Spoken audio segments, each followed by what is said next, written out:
বিশ্বনবী সারাদিন যেই কোরআনের আয়াতগুলো নাজিল হয়েছে, প্রত্যেক রাত্রে এশার নামাজের পর ঘরের মধ্যে বসে বসে আয়াতগুলো তেলাওয়াত করতেন।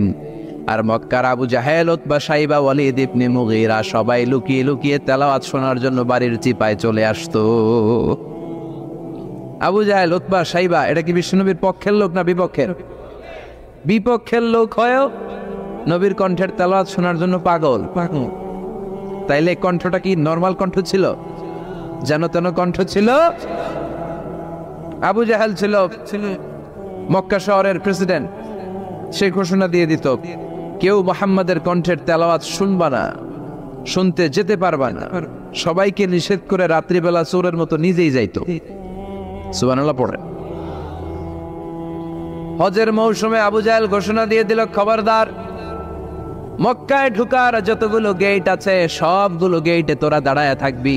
হাজিদেরকে বলবি মক্কায় নতুন একটা পাগল এসেছে, তার কথা যারা শুনে তারাও পাগল হয়ে যায়। নাউজুবিল্লাহ পড়েন। তার কর্মী বাহিনী হজের মৌসুমে বিভিন্ন গেটে পাঠায় দিল। মক্কায় ঢুকার হাজিদের যত গেট, বিভিন্ন দেশ থেকে হাজিরা আসবে, কর্মীদেরকে বলে দিল তোরা বলবি এই এলাকায় নতুন এক পাগলের আমদানি হয়েছে, নাম মুহাম্মদ। পড়েন নাউজুবিল্লাহ। যারাই এই মুহাম্মাদের কণ্ঠের তেলাওয়াত শুনে তারাও পাগল হয়ে যায়। আদেশ অনুযায়ী কর্মীরা মক্কার গেটে দাঁড়িয়ে দাঁড়িয়ে হাজিদেরকে বলল, হাজি সাহেব হজে যান, জমজম খান, খেজুর খান, হজ করেন, সমস্যা নাই, কিন্তু নতুন এক পাগল আসছে, এই পাগলের নাম মুহাম্মদ। এই পাগলের কাছে যারা যায় হেরাও পাগল হয়ে যায়। হাজি সাহেবরা কোনোদিন এই মুহাম্মদ নামটা শুনে নাই, এই প্রথম শুনলো। শুই নাই মনে মনে কয়, যেদিকে যাবো আর নাই যাবো, আগে মুহাম্মাদের কাছে যাব। সবার আগে কার কাছে যাব? কারণ মানুষের একটা অভ্যাস হচ্ছে, আল ইনসানু হারিসুন আলা মা মুনিআ, মানুষের যেটা করতে নিষেধ করা হয় বেশি ওইটা মানুষ করে বেশি। মনে মনে হাজিরা বলে, তোমরা নিষেধ করছো তো অবশ্যই যাব, দেখি এই মুহাম্মদটা কে। তার মানে আমাদের বিরুদ্ধে অপপ্রচার করলে এটা আমার পক্ষের প্রচার হয়ে যায়। সুবহানাল্লাহ পড়ে। ইসলামের বিরুদ্ধে অপপ্রচার করলে এটা কি হয়ে যায়? প্রচার হয়ে যায়। ইউরোপ আমেরিকাতে ইসলামের নামে ট্যাগ লাগায় এক্সট্রিমিস্ট, জঙ্গি। আমরা নাকি জঙ্গি, আমরা নাকি এক্সট্রিমিস্ট। তো যারা সিভিলিয়ান আছে, খ্রিস্টিয়ান সিভিলিয়ান, ইউরোপ আমেরিকার সাধারণ জনগণ, তারা ভাবে ঘটনা নাকি মুসলমানদের বিরুদ্ধে এত কথা কেন? তারা ইসলাম নিয়ে গুগলে সার্চ করে, বিভিন্ন বই পড়ে, কোরআনের ইংলিশ ট্রান্সলেশন পড়ে। আগে তারা ইসলাম সম্পর্কে জানতো না, কিন্তু সবাই যখন বলা শুরু করছে জঙ্গি জঙ্গি জঙ্গি, ইসলাম মানে জঙ্গি, তখন তারা ইসলাম সম্পর্কে পড়তে শুরু করে দিয়েছে। পড়তে পড়তে ইসলামের সুন্দর বাণীগুলো পড়ে ওদের হৃদয় ঠান্ডা হয়ে যায়। যাদের নসিব ভালো, অনেকে কালিমা পড়ে মুসলমান হয়ে যায়। ইউরোপ আমেরিকাতে মুসলমানের সংখ্যা দিন দিন বাড়ছে। মাঝে মাঝে পত্র পত্রিকায় দেখবেন যে কনভার্টেড মুসলমান, ও মুসলমান, ও মুসলমান। ধারণা করা হচ্ছে 2070 সালের মধ্যে ইউরোপ আর আমেরিকায় মুসলমান হয়ে যাবে সংখ্যাগরিষ্ঠ। খ্রিস্টানদের ছাড়িয়ে মুসলমানদের সংখ্যা ইউরোপ আমেরিকায় বেড়ে যাবে। সুবহানাল্লাহ পড়েন। সেই দিন বেশি দূরে নয় যেদিন কালেমার পতাকা হোয়াইট হাউসের উপরে শোভা পাবে। ঘোষণাটা কার? চিল্লায় বলেন, ওয়াদাটা কার? আবু জাহেল ঘোষণা দিয়েছে কেউ যেতে পারবে না, কিন্তু লুকিয়ে লুকিয়ে নিজেই যায়। একটা নির্ধারিত সময়ে বিশ্বনবী তেলাওয়াত করতেন, আর ওই তেলাওয়াতের সময় আবু জাহেল, উতবা, শাইবা, ওয়ালিদ ইবনে মুগীরা সবাই লুকিয়ে লুকিয়ে বিশ্বনবীর ঘরের চারদিকে কান পেতে মধুর কণ্ঠের তেলাওয়াত শুনতো। ফ্রি ফ্রি আরামসে শুনতো এই তেলাওয়াত।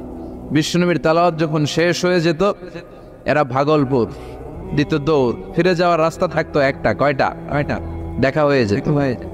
একজন আরেকজনকে দোষারোপ করতো। আবু জাহেল বলতো, কিরে তোর আসলি কেন? ওরা বলে, তুই এলি কেন?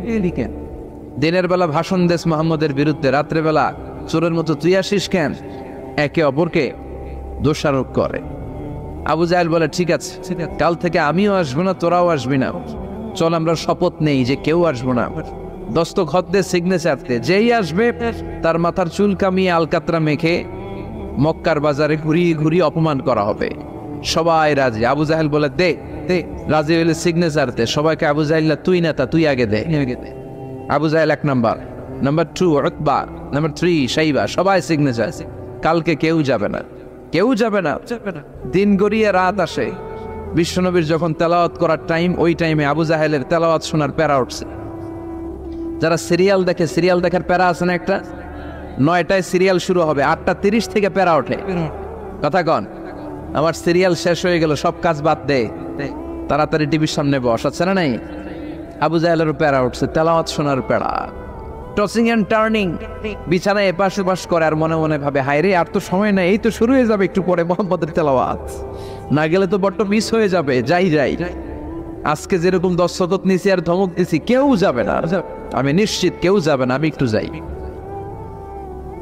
উতবা, সাইবা, ওয়ালিদ ইবনে মুগীরা প্রত্যেকেই প্রত্যেকের ঘর থেকে এই একই কথা ভাবছে যে আজকে তো যেই থ্রেড দিছে আবু জাহেল, আজকে কেউ যাবে না, আমি একটু যাই। সুবহানাল্লাহ পড়েন। আজকেও সবগুলো যে হাজির, বিশ্বনবী মন্ত্রমুগ্ধ করা সুরের ঝংকার তুলে তেলাওয়াত করছেন, আর সবগুলো মন্ত্রে মুগ্ধের মতো তেলাওয়াত শুনছে। বিশ্বনবীর তেলাওয়াত শেষ, সব দিছে দৌড়। তো ফিরে যাওয়ার রাস্তা কয়টা? আজকেও দেখা। আবু জাহেল কয়, কিরে তোর আইলি কেন? সবাইকে আবু জাহেল তুই আইলি কেন? একে অপরকে দোষারোপ করে। এই ঘটনাটা শোনানোর উদ্দেশ্য হচ্ছে বিশ্বনবীর কণ্ঠটা যেন তেন কোনো কণ্ঠ ছিল না, এই কণ্ঠে সুরের ঝংকার ছিল, ঠিক কিনা? এই জন্য সাইয়েদনা বারা ইবনে আযিব রাদিয়াল্লাহু তাআলা আনহু বুখারীর বর্ণনায় বললেন, ফামা সামি'তু আহসানা সাওতান মিন সাওতি রাসূলিল্লাহ, বিশ্বনবীর কণ্ঠের চাইতে এরকম সুরেলা কণ্ঠ আমার জীবনেও আমি শুনি নাই।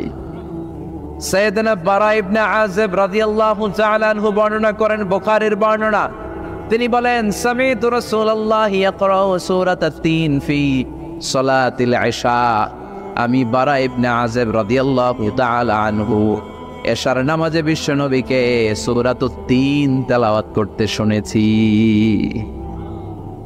কোন নামাজে? কোন সূরা পড়তেন? কোন নামাজে? কোন সূরা? মনে থাকবে? পড়বেন তো?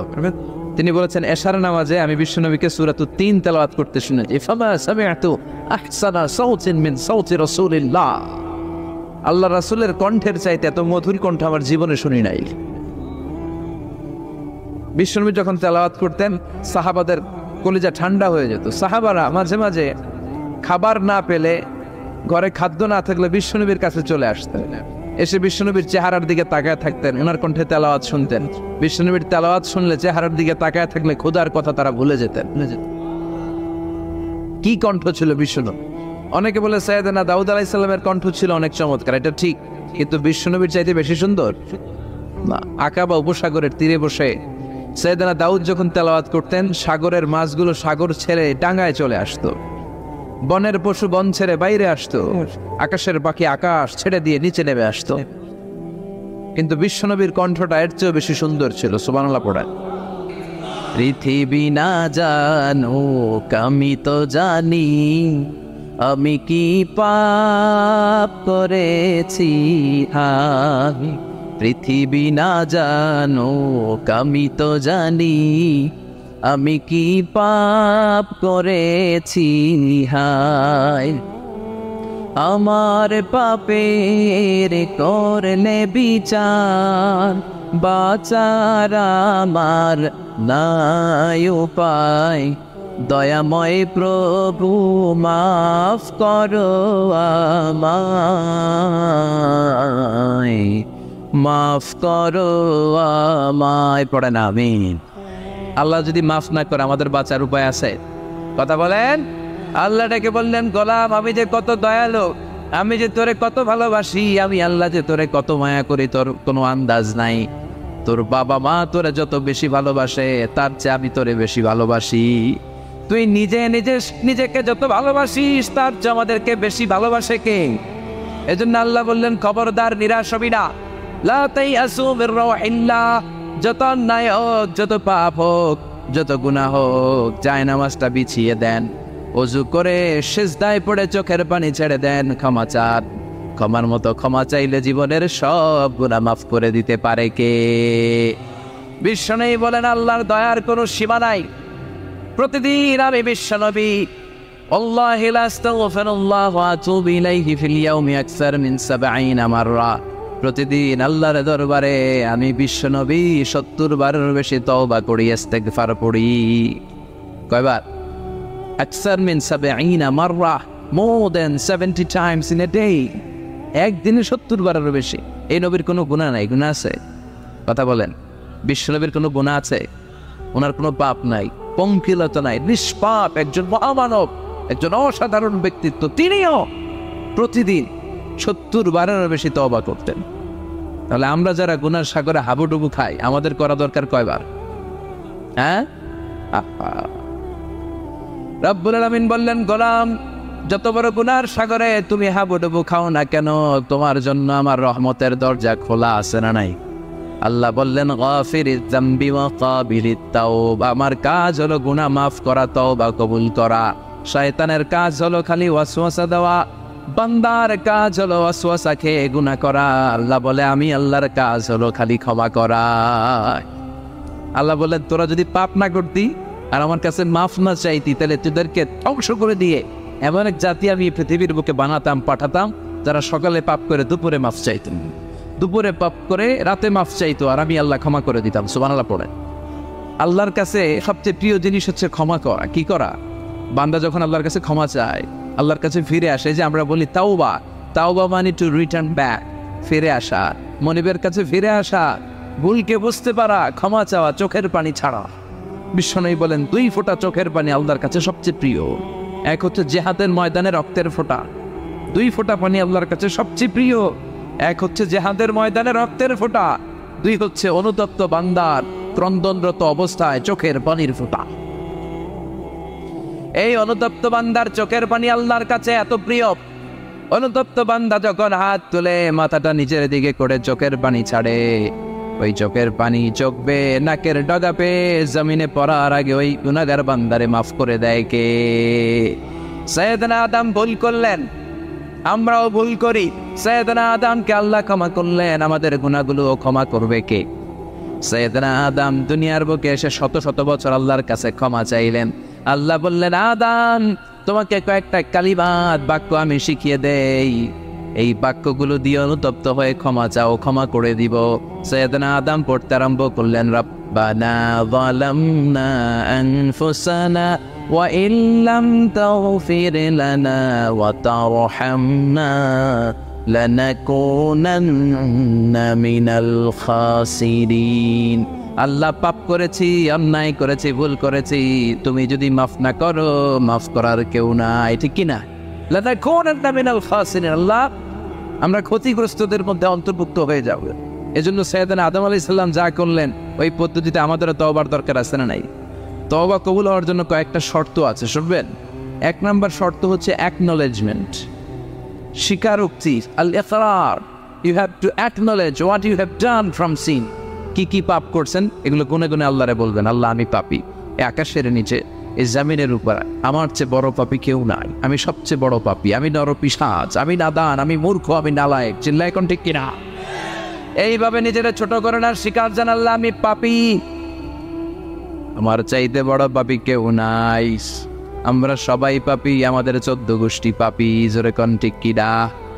সবাই পাপী, সব আমরা পাপ করেছি, আল্লাহ আমার চেয়ে বড় পাপী কেউ নাই। এভাবে স্বীকার করেন, আল্লাহ আমি এই পাপ করেছি, আমি নামাজ ছেড়েছি, আমি মিথ্যা সাক্ষী দিয়েছি, প্রতিবেশীর উপর জুলুম করেছি, অন্যায় করেছি, খারাপ আচরণ করেছি। একটার পর একটা স্বীকার জান, এগুলো স্বীকার গেলে খুশি হয় কে? 2 নম্বর শর্ত নাদামা, অনুতপ্ত হওয়া, repentant. You have to be repentant what you have done from sins. আপনি অনুতপ্ত হন, আপনি চোখের পানি ছাড়েন, আপনি নত হন, আর আল্লাহরে বলেন, আল্লাহ আমি অনুতপ্ত, আর জীবনে করবো না। 3 নম্বর শর্ত হচ্ছে stop what you have done from sins. যে পাপগুলো করেছেন এটা এখনই বন্ধ করেন। অনেকে কয় না এগুলো কইরা যাই, পরে কদরের রাত্রে মাপসা মনে আছে না নাই? ও যে কদর পাবে কোনো গ্যারান্টি আছে? কথা বলেন। আরে কদর তো অনেক দূরে, আরো একদিন যে বাঁচবো কোনো গ্যারান্টি? কথা কন। শ্বাস যেটা ভেতরে ঢুকালাম, ব্রেথ ইন, এই ব্রেথ আউট, শ্বাসটা বের করতে পারবো, কোনো গ্যারান্টি আছে? লা ইয়াস্তাখিরুনা সাআতা ওয়া লা ইয়াস্তাকদিমুন। 1 সেকেন্ড আগেও আসে না, 1 সেকেন্ড পরেও আসা, সেটার নাম হচ্ছে মরণ। চিল্লায় বলেন ঠিক কিনা? তার মানে আপনাকে থেমে যেতে হবে। থামেন, অনেক হয়েছে, আর না। Stop what you have done from sins. থামেন, থেমে যান, আর করবেন না। 4 নম্বর হচ্ছে to hate what you have done. যা আপনি করেছেন এটা মন থেকে ঘৃণা করেন। সুদ খেয়েছেন, অনুতপ্ত হয়েছেন, স্বীকার করেছেন, থেমেছেন, এবার এটা ঘৃণা করেন অন্তর থেকে, মন দিয়ে ঘৃণা করেন। 5 নাম্বার শর্ত হচ্ছে to determine that you never repeat this sin in your life again. আপনি আল্লাহরে ওয়াদা দেন, কমিটমেন্ট দেন, আর বলেন আল্লাহ আমার জীবনে পারতপক্ষে এই কাজ আমি আর করব না। এই পদ্ধতিতে যদি আমরা আল্লাহর কাছে ক্ষমা চাই, ক্ষমা করবে কে? চিল্লায় বলেন কে? আল্লাহ বলে গোলাম যখনই ক্ষমা চাইবি আমার দরজা তোর জন্য খোলা। 24/7, সপ্তাহের 7 দিন, মাসের 30 দিন, বছরের 365 দিন তওবার দরজা খোলা আছে না নাই? শুধু 2টা সময় তওবার রাস্তা বন্ধ করে দেয় কে? 1 নম্বরে বাদ আল গারগারা, মালাকুল মাউত যখন চলে আসে, রুহু নেয়ার জন্য যখন টানাটানি করে, মালাকুল মাউতের চেহারা যখন মুমূর্ষু রোগীটা দেখে ফেলে, মৃত্যুর পথযাত্রী যখন মালাকুল মাউতকে চাক্ষুষ দেখে ফেলে, তখন তওবার রাস্তা ব্লক করে দেয় কে? তখন তওবা আল্লাহর কাছে করলে এটা কবুল হবে? আজীবন চান্স পাইছে, করে নাই। মালাকুল মাউতকে যখন দেখে ফেলবেন তখন আর তওবার রাস্তা খোলা থাকবে না, ওটা ব্লক, ওটা বন্ধ করে দেয় কে? ফেরাউনও যখন মালাকুল মাউতকে দেখছে আর লোহিত সাগরে ডুবতে ডুবতে যখন পানি খাইছে, পানি খাইতে খাইতে ফেরাউনের পেটটা এত বড় হয়ে গেছে, তখন ফেরাউন হাত তুলে বলে আনা মিনাল মুসলিমিন, কয় আমি মুসলমান। দেখছেন কত ভালো মানুষ। ফেরাউন না যদি মুসলমান হয় তা আমরা থেকে লাভ কি? কথা বলেন। তখন বলে আমি মুসলমান, তখন আর বাঁচার উপায় নাই। আল্লাহ বলে না, এখন করলে তো হবে না, তোমার সময় শেষ। কারণ তাকে যখন সাইয়েদনা মুসা আলাইহিস সালাম যাকাতের কথা বলল, সে বলল আমি যাকাত দিব না। সাইয়েদনা মুসা আলাইহিস সালাম বললেন আযাবের অপেক্ষা কর। আল্লাহ আযাব পাঠালেন, ফাখাসাফনা বিহি ওয়া বিদারিহিল আরদ, কারুনকে সহ, কারুনের সব সম্পদ সহ আল্লাহ জামিনে দাবিয়ে দিতে লাগলেন। কারুনও যেতে লাগলো, হাঁটু পর্যন্ত যায় তার ভয় হয় না, কোমর পর্যন্ত যায় তার ভয় আসে না, গলা পর্যন্ত যখন মাটিতে দেবে যায় সেও হাত তুলে কয় আমি মুসলমান। কি কয়? একই সিস্টেম, ফেরাউনের সিস্টেম, আমি মুসলমান। মুসা আমার যত সম্পদ তোরে আর তোর আল্লাহরে দিয়ে দিলাম, আমারে বাঁচা। এতক্ষণ জাকাতই দেন, এখন সব দিয়া ফেলায়, কত বড় ডাকাত। তার মানে একেবারে ফাইনাল স্টেজে যখন আপনি পৌঁছে যাবেন তখন যদি আল্লাহর কাছে ক্ষমা চান কোনো লাভ হবে? কথা কন। এই মালাকুল মাউত আসার আগ পর্যন্ত যদি তওবা করতে পারেন, ওই তওবা কবুল করে নেবে কে? 2 নাম্বার যে সময়টাতে তওবা কবুল হয় না, ইনদামা তাতলু'আ শামসু মিন মাগরিবিহা, প্রতিদিন সকালবেলা পূর্ব দিক থেকে সূর্য ওঠে, পশ্চিম দিকে ডোবে। কিয়ামতের আগ দিয়ে সূর্য পূর্ব দিক থেকে না উঠে পশ্চিম দিক থেকে ওঠা শুরু করে দিবে। যেদিন সূর্য পশ্চিম দিক থেকে উঠবে ওই দিন থেকে তওবার রাস্তা বন্ধ করে দিবে কে? এর আগ পর্যন্ত আল্লাহর কাছে যদি তওবা করি, ওই তওবা কবুল করবে কে? আল্লাহর উপর ভরসা আছে? হ্যাঁ, মৌলভী বাজারের ভাইয়েরা সব মৌলভী মানুষ, হ্যাঁ, আল্লাহর উপর ভরসা হয়, আল্লাহরে মায়া লাগে, আল্লাহরে ভালো লাগে। আল্লাহরে যে ভালো লাগে এটাও কইতে পারে না, কষ্ট হয়, জি হয় কইছে একজন। আল্লাহরে ভালো লাগে? ঠিক না? সবাই বলেন জি হয়। আল্লাহরে ভালো লাগে? জি হয়। তাহলে আল্লাহর একটা ডাক দেন, বলেন আল্লাহ। প্রাণ থেকে ডাক দেন, পড়েন আল্লাহ। হৃদয় থেকে ডাকেন, বলেন আল্লাহ। আল্লাহর সাথে যতক্ষণ বান্দার সম্পর্ক থাকবে ততক্ষণ আল্লাহর পক্ষ থেকে স্পেশাল মার্সি, ব্লেসিংস, রহমত আছে না নাই? ছোটবেলা আমরা শুনতাম ডুমুর ফল খেলে নাকি মানুষ পাগল হয়ে যায়। আপনারা শুনছেন? এরকম অনেক আজে বাজে কথা কিন্তু আমরা ছোটবেলা শুনেছি যেগুলোর ভিত্তি নাই। বলা হতো পরীক্ষার দিন সকালে কেউ যদি ডিম খেয়ে যায় তাহলে পরীক্ষা নাকি ডিম পায়। এটা ভুয়া কথা, ডাহা, মিথ্যা। আমি সব সময় ফাইনাল পরীক্ষার দিন সকালে ডিম খেয়ে যেতাম আর পরীক্ষা দিয়ে ফার্স্ট হয়ে যেতাম। এজন্য ডিম খেয়ে গেলে কেউ ডিম পায় না। আমরা বিশ্বাস করি খাইরিহি ওয়া শাররিহি মিনাল্লাহি, ভালো হোক মন্দ হোক করে কে? আবার ছোটবেলায় বলা হতো ওষুধ খাওয়ার সময় বিসমিল্লাহ বলবি না, কারণ বিসমিল্লাহ বললে বরকত হয়, তোর রোগে বরকত হয়ে যাবে, মানে তোর রোগ বেড়ে যাবে।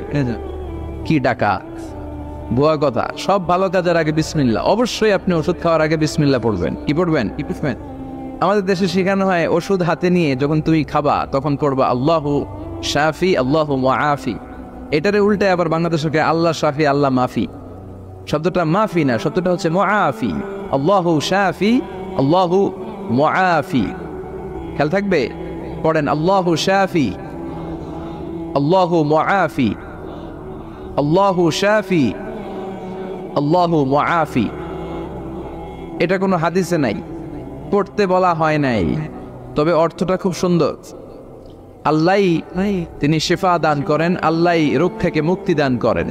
ওষুধ আমি খাচ্ছি, মেডিসিন খাওয়া সুন্নাহ, কিন্তু ওষুধ আমারে শেফা দেয় না, মুআফাত দেয় না। আমারে শেফা দেয় কে?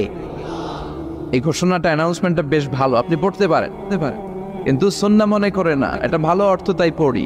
আর বিসমিল্লাহ অবশ্যই পড়বে। সব ভালো কাজের আগে কি? বিসমিল্লাহ। আল্লাহ বুঝার তৌফিক দান করো।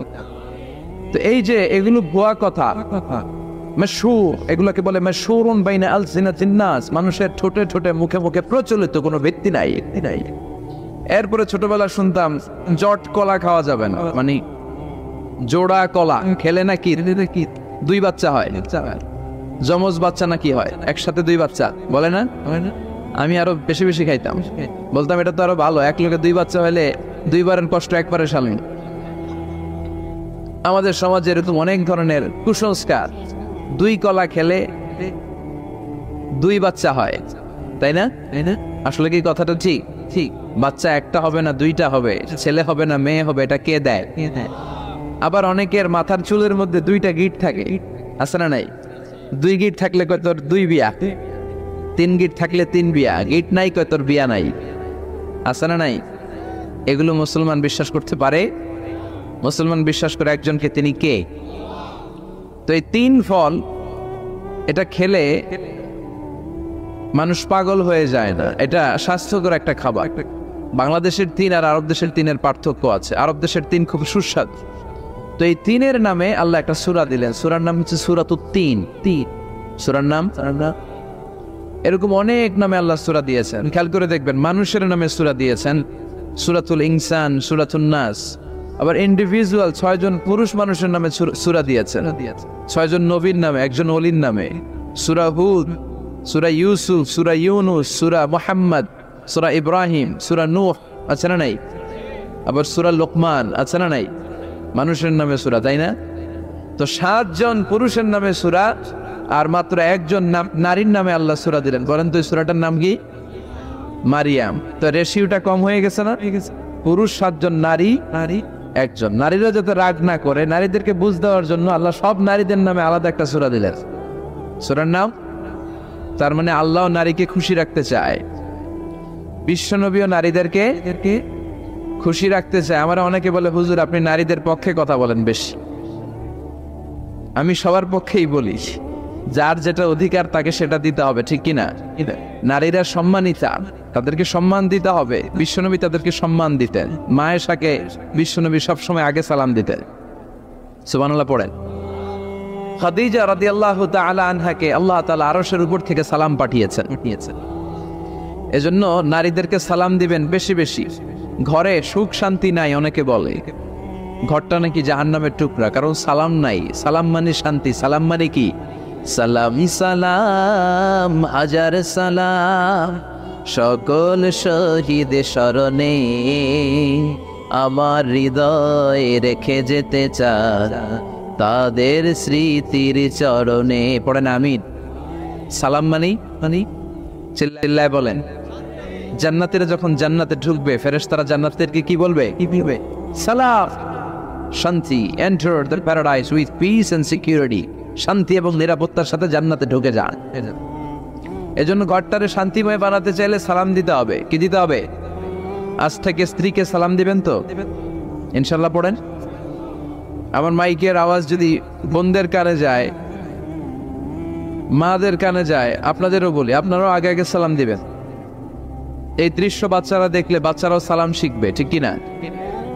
মা খাদিজার ব্যাপারে আল্লাহ বলেছেন, জিব্রাইল তুমি যে খাদিজারে আমার পক্ষ থেকে সালাম দিয়ে দাও, আর খাদিজারে বলে দাও জান্নাতে খাদিজার জন্য এমন ঘর আমি প্রিপেয়ার করে রেখেছি যেই ঘরের ভিতরে কোনো নয়েজ নাই, কোনো আওয়াজ নাই, কোনো ডিস্টার্ব নাই, আছে শান্তি। সুবহানাল্লাহ।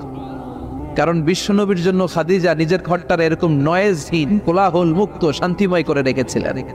বিশ্বনবী কোলাহলপূর্ণ দাওয়াতি কাজ শেষ করে যখন ঘরে যেতেন, কলিজাটা ঠান্ডা হয়ে যেত। বিশ্বনবীর জন্য এমন একটা ঘর রেখেছিলেন মা খাদিজা, ওই ঘরে বিশ্বনবী যখন প্রবেশ করতেন, বাইরে যত মারপিট হয়েছে, মারামারি হয়েছে, কাফেরদের যত অত্যাচার সহ্য করেছে, ঘরে ঢোকার সাথে সাথে নবী সব ভুলে যেতে। এত মায়া, শান্তি, প্রশান্তির ঘর খাদিজা বানিয়েছিল। এজন্য আল্লাহ বলেছে, জিব্রাইল খাদিজারে বলো, খাদিজার জন্য এমন জান্নাত আমি রেখেছি যে জান্নাতে কোনো সাউন্ড নাই, আওয়াজ নাই, ডিস্টার্ব নাই, কোলাহল নাই, কোনো নয়েজ নাই। চিল্লায় পড়েন আল্লাহু আকবার। এজন্য মায়েরা খাদিজার জীবনী থেকে শিক্ষা, স্বামীর জন্য ঘরটারে প্রশান্তিপূর্ণ করে রাখবেন। প্রশান্তির একটা জায়গা যেন হয়। কানের কাছে এসে বেশি বেশি জ্ঞান জ্ঞান করেন না। ঘরে ঢুকলেই চাল নাই, ডাল নাই, এটা লাগবে, ওইটা লাগবে, ছেলের ওইটা লাগবে। আস্তে আস্তে অনেক স্বামী হার্ট অ্যাটাক করে স্ত্রীর কারণে, জানেন ঠিক কিনা?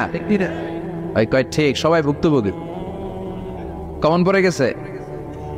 দুই পক্ষরেই বললাম, স্বামীরাও সালাম দিবেন, স্ত্রীরাও দিবেন। সালাম মানে শান্তি, তো ঘরটারে শান্তি দিয়ে ভরে দিবে কে? আর একে অপরের প্রতি শ্রদ্ধাবোধ রাখবে। তো নারীদেরকে খুশি করার জন্য আল্লাহ সূরা দিলেন, সূরাতুন নিসা।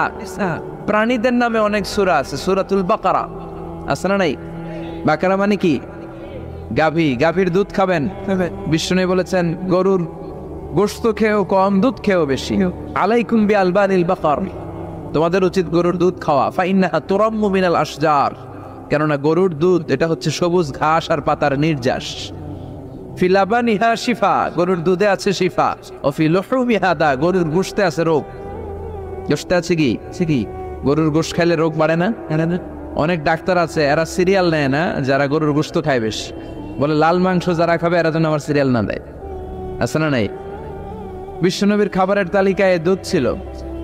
বিষ্ণু বলতেন বেশি বেশি দুধ খেও। এবং বিষ্ণু বলেছেন মায়েরা যেন তাদের বাচ্চাদেরকে দুধ খাওয়ায়। মায়ের বুকে প্রথম যে দুধটা আসে এটাকে বলে শাল দুধ। এটা বাচ্চার জীবনের প্রথম প্রাকৃতিক টিকা। সুবহানাল্লাহ পড়েন।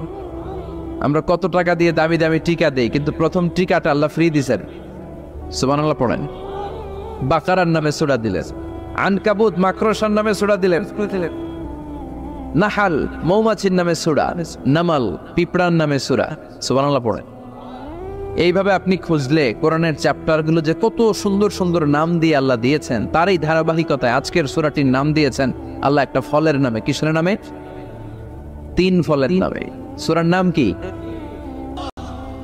আবার বিশ্বনবী বললেন আস্তাগফিরুল্লাহ আল্লাযী লা ইলাহা ইল্লা হুয়াল হাইয়ুল কাইয়্যুম ওয়া আতুবু ইলাইহি। এই ইস্তিগফারটা যে পড়বে, যুদ্ধের ময়দান থেকে পালিয়ে গেলে অনেক বড় কবিরা গুনাহ হয়, এই কবিরা গুনাহকারী সম্পাদনকারী লোকটারেও মাফ করে দিবে কে? এই ইস্তিগফারটা যদি পড়েন, আস্তাগফিরুল্লাহ আল্লাযী লা ইলাহা ইল্লা হুয়াল হাইয়ুল কাইয়্যুম ওয়া আতুবু ইলাইহি, পড়তে রাজি আছেন? আবার সাইয়েদনা আবু বকর ডেকে বললেন, নবী আল্লিমনি দুআআন আদউ বিহি ফি সালাতি, এমন একটা দোয়া বা ইস্তিগফার আপনি আমারে শিক্ষা দেন যে ইস্তিগফারটা আমি আমার নামাজের মধ্যে পড়বো। কই পড়বো? কথা কন। বিশ্বনবী শিখাই দিলেন, আবু বকর তুমি পড়ো, আল্লাহুম্মা ইন্নী যালামতু নাফসি যুলমান কাসীরা ওয়া লা ইয়াগফিরুয যুনুবা ইল্লা ফাগফিরলি মাগফিরাতাম মিন ইনদিক ইন্নাকা আনতাল গফুরুর রহিম। এটা আমরা দোয়ায়ে মাসুরা বলি। আমরা কি বলি? এটাও একটা ইস্তিগফার। এটাও যেখানেই ক্ষমা চাওয়ার প্রসঙ্গ থাকবে ওইটাই কি কথা বলে, ইন্নী যালামতু নাফসি, আল্লাহ আমি জুলুম করেছি, যুলমান কাসীরা, অনেক জুলুম, ওয়া লা ইয়াগফিরুয যুনুবা ইল্লা, এই জুলুম, এই পাপ আপনি ছাড়া তো ক্ষমা করবার কেউ না। ফাগফিরলি মাগফিরাতাম মিন ইনদিক, আপনার গুণে আপনার দয়া আপনি আমার ক্ষমা করে দেন। ইন্নাকা আনতাল গফুরুর রহিম, আল্লাহ আপনি ক্ষমাশীল, আপনি মেহেরবান। পড়েন আমি। এগুলো সবই ইস্তিগফার, সবগুলো সহিহ হাদিস দ্বারা সাব্যস্ত। তবে এই সব ইস্তিগফারের মধ্যে শ্রেষ্ঠ ইস্তিগফারের নাম সাইয়্যিদুল ইস্তিগফার। কি নাম? মানে লিডার অফ দ্য অল ইস্তিগফারস। মুখস্থ আছে অনেকের? কার কার আছে দেখি? আছে মাশাআল্লাহ, অনেকের আছে। যাদের নাই তারা মুখস্থ করবেন। গুগলে ঢুকবেন, স্মার্টফোনের ভিতরে ঢুকবেন। স্মার্টফোন এখন ছেলেপেলারা শুধু ওই পিপিএল এর খেলা আছে না নাই, এই খেলা দেখা, ওই নাচানাচি, ওই ফেসবুকিং, এগুলো নিয়ে ব্যস্ত। এই ফেসবুকটা এসে সব শেষ করে দিল। লেখাপড়া এখন কিচ্ছু নাই, এখন পরীক্ষার ভালো ফেসবুকিং করে। আছে না নাই? না, এগুলো নিয়ন্ত্রিত ব্যবহার করবেন, তা না হলে আপনার সময় সব শেষ হয়ে যাবে। এই গুগলে ঢুকে আপনি লিখবেন সাইয়্যিদুল ইস্তিগফার। এই সাইয়্যিদুল ইস্তিগফার লিখলে সাইয়্যিদুল ইস্তিগফার বানান সহ চলে আসবে। মৌলভীবাজার ভাইয়েরা এটা মুখস্থ করতে হবে। বিষ্ণু বলেছেন কেউ যদি দিনের বেলা এই সাইয়্যিদুল ইস্তিগফার পড়ে ওই দিনে মৃত্যু হলে সে জান্নাতি। এই সাইয়্যিদুল ইস্তিগফার যদি কেউ রাতে পড়ে ওই রাতে মৃত্যু হলে সে জান্নাতি। এই সাইয়্যিদুল ইস্তিগফার মুখস্থ না করে থাকা যায়? কথা বলেন। আল্লাহুম্মা আনতা রাব্বি লা ইলাহা ইল্লা আনতা খালাকতানি ওয়া আনা আবদুক ওয়া আনা আলা আহদিকা ওয়া ওয়া'দিকা মাস্তাতা'তু আউযু বিকা মিন শাররি মা সানা'তু আবুউ লাকা বিনি'মাতিকা আলাইয়া ওয়া আবুউ বিযামবি ফাগফিরলি ফাইন্নাহু লা ইয়াগফিরুয যুনুবা ইল্লা আনতা। পড়েন আমিন। চিল্লায় পড়েন আমিন। তাহলে তাওবা ইস্তিগফার পাপ হইলেই এই তাওবা ইস্তিগফারের দরকার আছে না নাই? প্রতিদিন কয়বার? কমসে কম 100 বার। ইস্তিগফার কয়বার পড়ব? রাস্তা দিয়ে হেঁটে যাচ্ছেন, বাজারের ব্যাগ হাতে, কিচ্ছু করার নাই, কি পড়বেন? আস্তাগফিরুল্লাহ। চিল্লায় পড়েন, কি পড়বেন? বিশ্বনবী বলতেন জিহ্বাটারে ভিজিয়ে রাখো আল্লাহর জিকির দিয়ে। লা ইয়াজালু লিসানুকা রাতবান মিন যিকিরিল্লাহ। একটা মুহূর্ত যেন আল্লাহর জিকির ছাড়া সময়টা না কাটে, ঠিক কি না? লা ইলাহা লা ইলাহা ইল্লাল্লাহু মুহাম্মাদুর রাসূলুল্লাহ সাল্লাল্লাহু আলাইহি ওয়াসাল্লাম।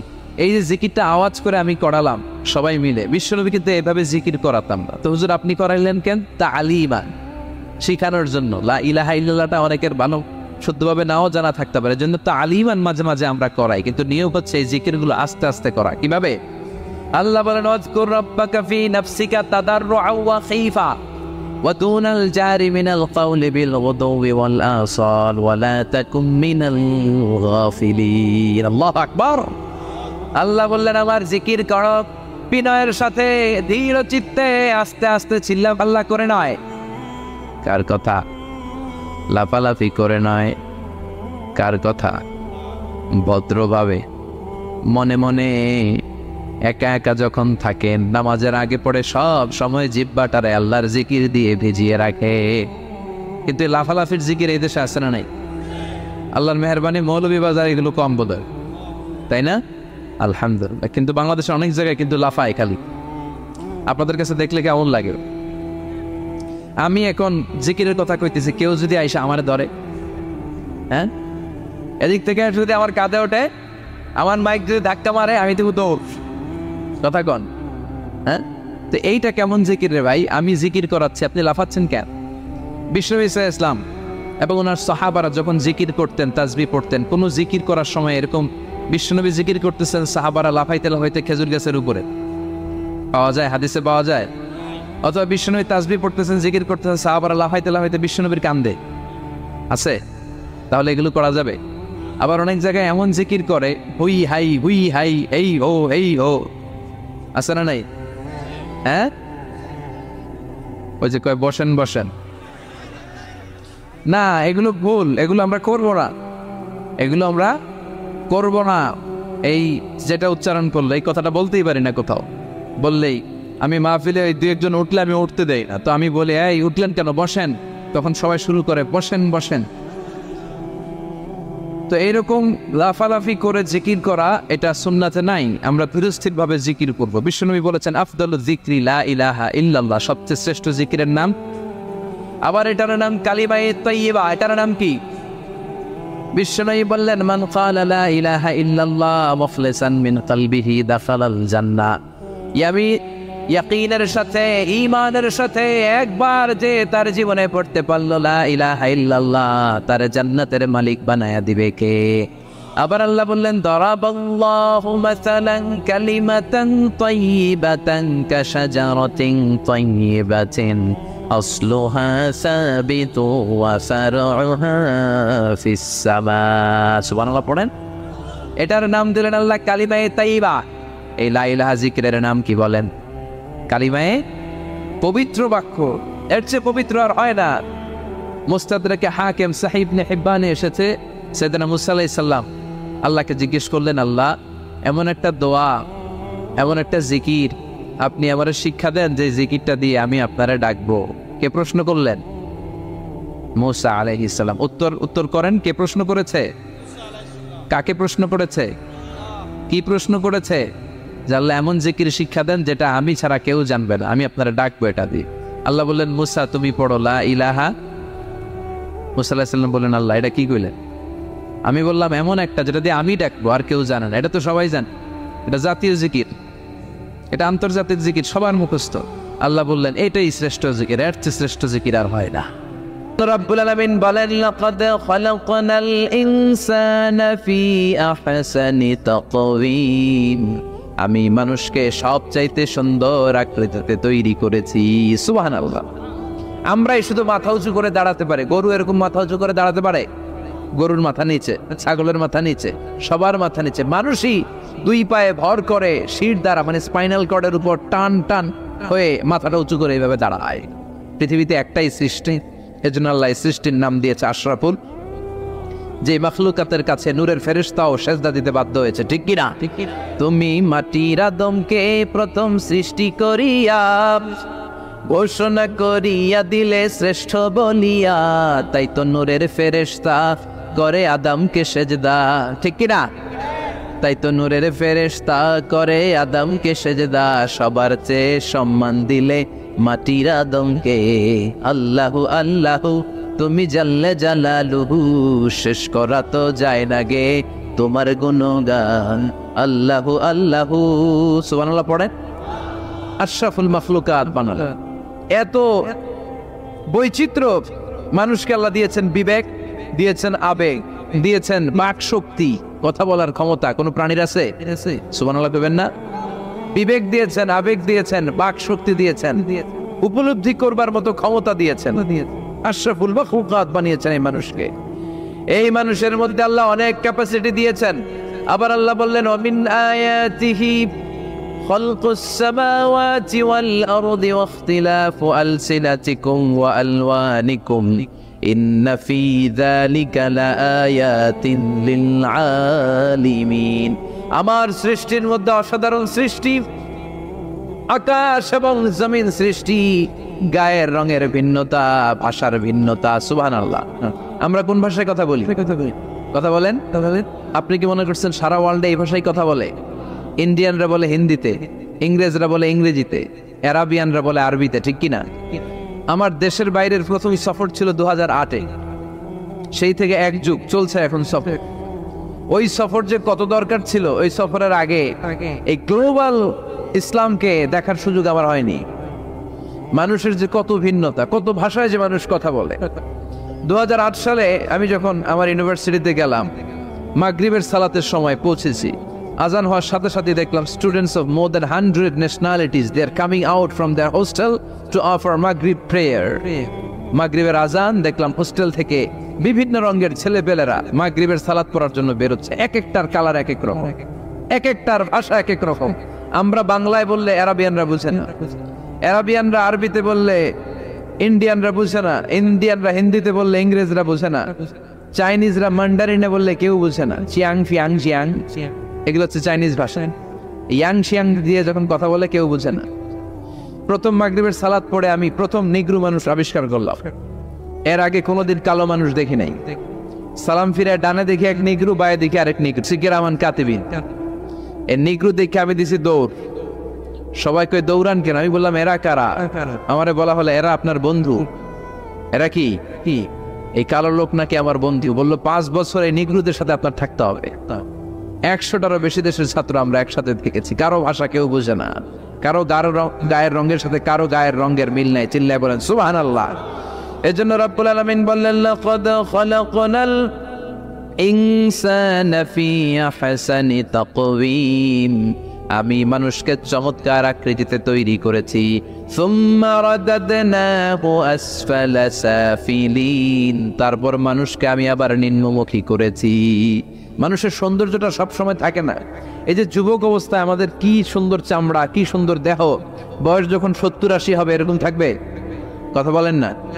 এই কালো দাড়িগুলো সাদা হয়ে যাবে, বয়সের ভারে মিজানুর রহমান আজহারী নুজ্জ হয়ে যাবে, লাঠি লাগবে তখন স্টেজে উঠবে। হায়াতে বাসায় থাকলে লাঠি নিয়ে উঠতে হবে। কথা কন। আমার নানা বাইরে দেখতাম গাড়িতে একটা লাঠি রাখতো। মরহুম পীর সাহেব গোলাম সাদেক সাঈদী গাড়িতে সবসময় লাঠি, এই লাঠি নিয়ে গাড়ি থেকে বেরোতো, লাঠি দিয়ে সিঁড়ি বেয়ে উঠতো, মাঝে মাঝে আমরা ধরেও উঠাতাম। তো উনি কি এরকম ছিল না? একদিন ইয়াং তাগড়া যুবক রং ধরা যৌবন জং ধরে শেষ থাকে না। আসফালা সাফিলিন এর দুইটা তাফসীর, একটা হচ্ছে ইলা আরযালিল উমর, সব সময় মানুষ যুবক থাকে না, একটা সময় তারে বৃদ্ধ বানিয়ে দেয় কে? আবার আল্লাহ বুঝালেন মানুষ ভালো হলে অনেক ভালো হয়, খারাপ হলে অনেক খারাপ। মানুষ ভালো হলে ফেরেশতার চেয়ে ভালো, মানুষ খারাপ হলে পশুর চেয়েও খারাপ। কথা বলেন ঠিক কিনা? এক পশু আরেক পশুরে মারে না, এক পশু আরেক পশুরে হত্যা করে না, কিন্তু মানুষ মানুষের মারে কি মারে না? A lion never kills a lion, a dog never kills a dog, elephant never kills an elephant. একটা হাতি একটা হাতিরে মারে না, কুকুর কুকুরে মারে না, কিন্তু মানুষ মানুষকে মারে কিনা? এজন্য আল্লাহ বললেন লাকাদ খালাকনাল ইনসানা ফি আহসানি তাকওয়িম সুম্মা রাদাদনাহু আসফালা সাফিলিন ইল্লাল্লাযীনা আমানু ওয়া আমিলুস সালিহাতি ফালাহুম আজরুন গায়রু মামনুন। দুই শ্রেণীর মানুষের এই বিপদ নাই, যারা ঈমান এনেছে, সৎ কর্ম করেছে। কার কথা? তবে ঈমানটা হতে হবে নির্ভেজাল। ওই ঈমানে শিরকের কোনো ছিটেফোঁটা থাকতে পারবে? তাহলে ওই ঈমান আপনারে মুক্তি দিবে। চিল্লায় বলেন ঠিক কিনা? ওয়া আমিলুস সালিহাত, নেক কাজ করে, সৎ কাজ করে, ফালাহুম আজরুন গায়রু মামনুন, তাদের জন্য এমন প্রতিদান আছে যেটা শেষ হবে না। আমাদের জন্য সবচেয়ে বড় প্রতিদান হচ্ছে জান্নাত। মুমিনের জন্য সবচেয়ে বড় পাওয়া হচ্ছে জান্নাত। চিৎকার করে বলতে হবে সবচেয়ে বড় প্রতিদান কি? মালিক তুমি জান্নাতে তোমার পাশে আমায় একটি ঘর বানিয়ে দিও, একটি ঘর বানিয়ে দিও সে বিভীষিকাময় মহাদিনে, বানিয়ে দিও সে বিভীষিকাময় মহাদিনে, তোমার প্রতিবেশী করে নিও মালিক তুমি জান্নাতে তোমার পাশে আমায় একটি ঘর বানিয়ে দিও। পড়েন আমিন। হারাম দিয়ে যদি লায়াদখুল জান্নাতা জাসাদুন গুযিয়া বিহারাম, হারাম খেয়ে নাদুস নুদুস হয়ে পুষ্ট হয়ে যে দেহটা বড় হয়, ওই দেহ কশিনকালেও জান্নাতে ঢুকবে না। ইন্নাল্লাহ তাইয়্যিব লা ইয়াকবালু ইল্লা তাইয়্যিবা। আবার আল্লাহ পবিত্র, আল্লাহ পবিত্র ছাড়া কোনো কিছু কবুল করেন। আপনি হারাম টাকা দিয়ে 10 কোটি টাকা দিয়ে মৌলভীবাজারের সবচাইতে আই ক্যাচিং একটা মসজিদ বানিয়েছেন, আল্লাহর কাছে এটার কোনো দাম নাই। কথা কম। আর আপনি মসজিদের নির্মাণ কাজে আপনার পকেটে টাকা নাই, বাজার করে যাচ্ছিলেন, 5 টাকার একটা খুচরা নোট দান করেছেন, এটার মর্যাদা আল্লাহর কাছে বেশি, কারণ এটা হালাল উপার্জন দিয়ে দান করেছেন। আর হারাম উপার্জন থেকে 10 কোটি টাকার মসজিদ বানালো আপনার আমল নামায় কিছুই যুক্ত হবে না। চিল্লায় এখন ঠিক কিনা? এজন্য সবসময় হালাল খাইতে রাজি আছেন তো? প্রিয় ভাইয়েরা খেয়াল রাখবেন, হালাল এটা বরকতময়, হালাল এটা কল্যাণকর, হালাল এটা পবিত্র, হালাল এটা স্বাস্থ্যকর, হালাল যেটা এটা পরিবেশ বান্ধব। সুবহানাল্লাহ পড়েন। এজন্য আমরা সব সময় জীবনের প্রতিটি অঙ্গনে হালাল মেনটেন করব। কি মেনটেন? আমরা এই হালাল হারামেও ভাগ করি। কি করি? অনেক লোক আছে, এই লোকেরা যদি আপনি শুকরের গোশত ভাইজা দেন, সরকারি চাকরিজীবী বাংলাদেশের মুসলমান ভাই শুকরের গোশত খাবে?